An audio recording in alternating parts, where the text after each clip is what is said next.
He stood at his pre-tournament press conference and made a declaration to the world. "Every match is sold out," he said. "The demand is there. We have received 508 million ticket requests from more than 200 countries. 508 million requests for the greatest football tournament on earth."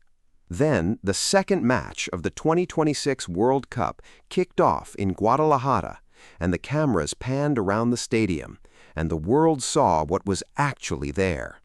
Row after row of empty red seats, entire sections of the Estadio Akron sitting hollow and silent. A World Cup match on day one of the tournament in a half-filled stadium. The image traveled around the globe within minutes, and every person who saw it asked the same question.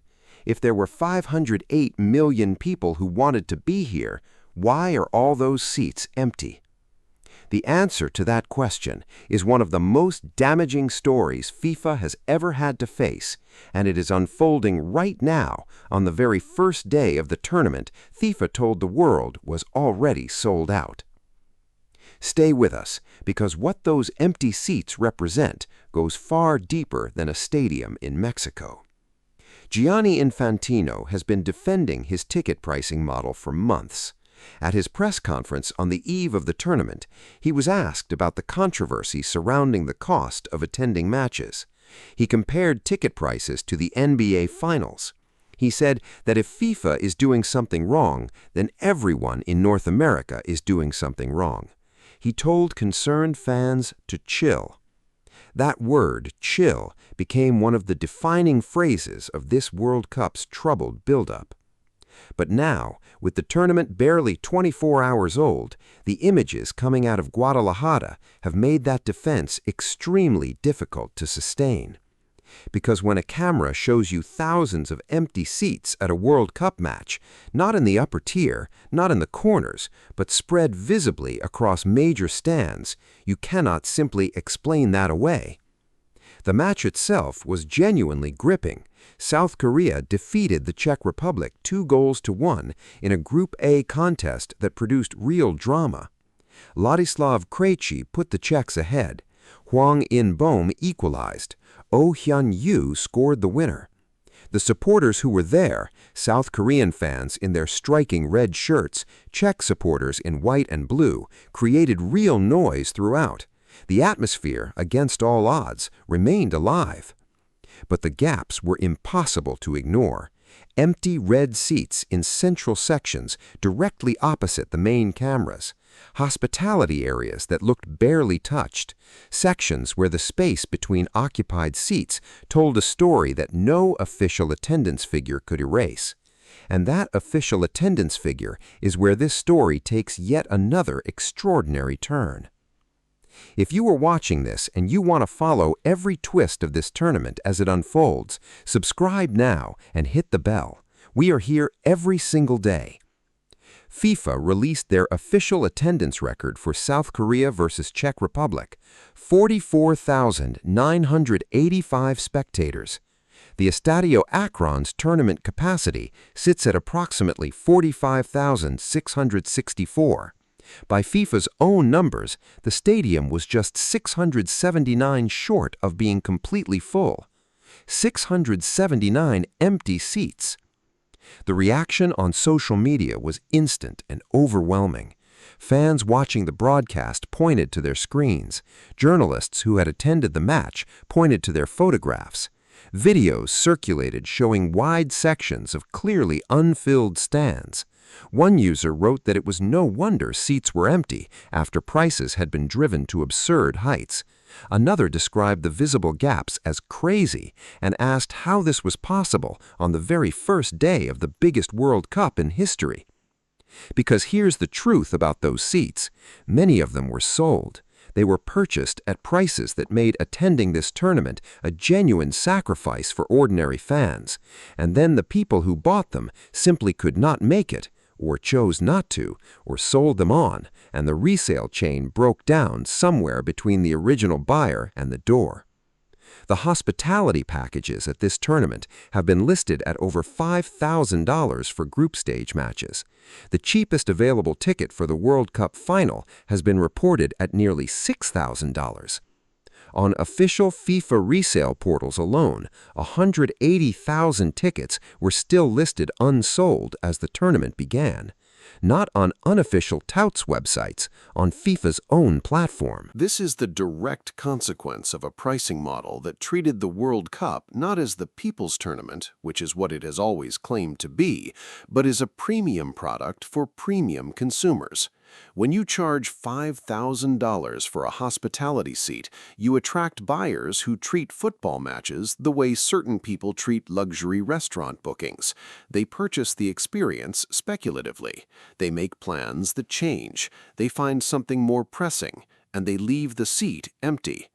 The ordinary fan, the one who has supported South Korea or the Czech Republic through qualifying campaigns and friendlies and disappointments and triumphant nights, that fan could not afford to be in Guadalajara, even if they had a visa, even if they had the time, even if they had the passion that no one sitting in an empty hospitality seat will ever match.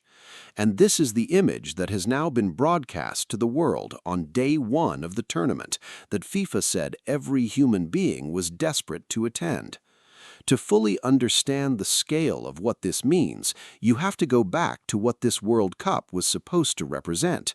48 nations, the most expansive, the most inclusive, the most globally connected tournament in the history of the sport, a celebration that belonged to everyone. That was the promise. That was the language FIFA used in every press release, every broadcast, every public statement for the past 4 years.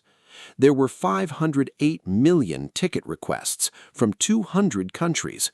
FIFA told the world that demand for this tournament was unlike anything ever seen in football, and simultaneously, 180,000 tickets were sitting unsold on their own resale portal when the opening whistle blew. Both of those things are true, and the distance between them is the story. The demand was real. Hundreds of millions of people around the world wanted to be part of this tournament, but the pricing structure ensured that the overwhelming majority of them never had a realistic chance. The tickets were allocated, they were purchased, and they ended up in a market that priced out the very fans who generated that demand in the first place. 4 attorneys general in California, New Jersey, New York, and Texas have opened investigations into World Cup ticket pricing. That is 4 separate legal probes running simultaneously as the matches are being played. The investigators are examining whether the dynamic pricing model and the resale system violate consumer protection laws. FIFA's response so far has been to note that prices were cut for some matches in recent weeks, but 180,000 tickets still sitting on official resale portals when the tournament began tells you how effective those cuts were.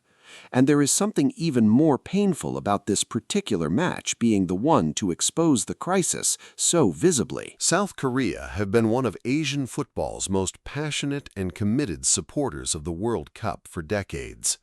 The 2002 tournament, jointly hosted by South Korea and Japan, remains one of the most emotionally charged in the competition's history. The image of hundreds of thousands of red-shirted South Korean fans filling streets and public spaces, watching their team reach a World Cup semi-final for the first and only time, is one of football's great pictures. Their supporters are among the most dedicated, most organized, most visible traveling fan bases anywhere in the world.